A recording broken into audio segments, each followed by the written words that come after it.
Hi guys, it's Karen with Love Your Land. And I'm outside. I'm so excited. Okay, it's Friday update, so I'm gonna do this kind of quick, but really important. Whenever I start talking about starting seeds, somebody out there for sure starting things in their house that they shouldn't be starting right now, like cucumbers.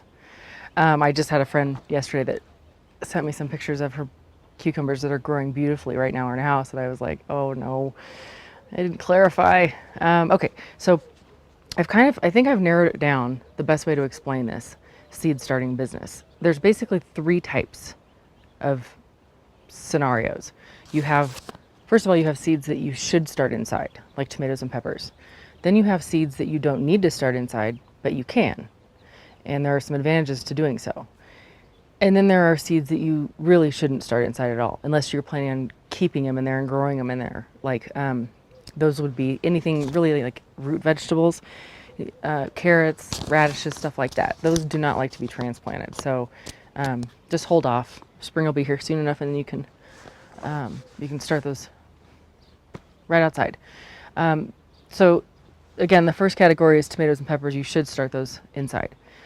The middle category is this kind of a huge category that's like any of your squashes, your cucumbers, your melons, your broccoli, even your greens. Those kinds of things don't need to be started inside, but the advantage to starting them inside is this.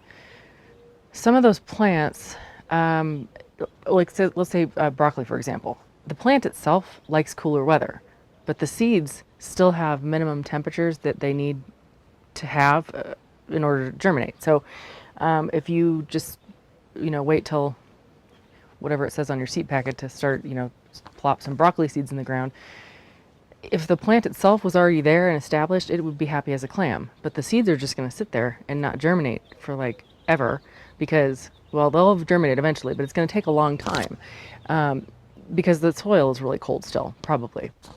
So if you start them inside, and the other thing is they grow so fast. Those types of plants like melons and cucumbers, squashes, stuff like that, they grow really, really fast. And they don't need to be, like these big established tomato plants before they go out. They only need to be like this big. If you just picture what you see at the nursery, that'll give you a good idea of how big they need to be. You go to the nursery and the little cucumber plants are only this tall. That's as big as they need to be transplanted outside. You still have to harden off all of your plants that you start inside, and we'll talk about that later. But as far as size and maturity, they grow really fast, and they don't need to be that big to be put outside. So yeah, don't start things like cucumbers because they're going to start. I mean, don't start them now. Wait until all of these things I'm talking about in the second category, by the way, they shouldn't be started until like 2 or 3 weeks before it's time to put them out. So let's say your planting out date is around Mother's Day.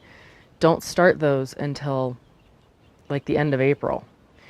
So that gives you an idea. I mean, again, 2 or 3 weeks is really all they're going to need inside.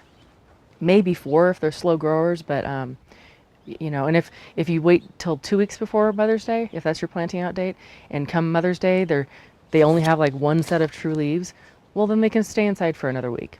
It's no big deal. It's better to do that than to have cucumbers that you start now that are, they're vining up across your cupboards and tendriling your cat or whatever. So just hold off.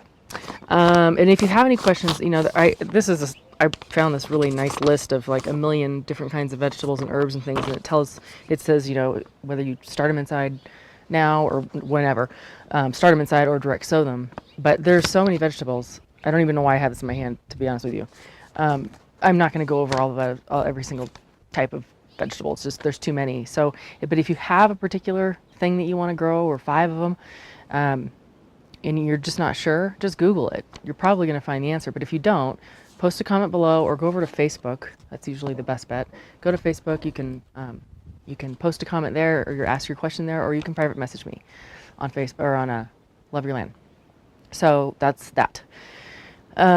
What's the other thing?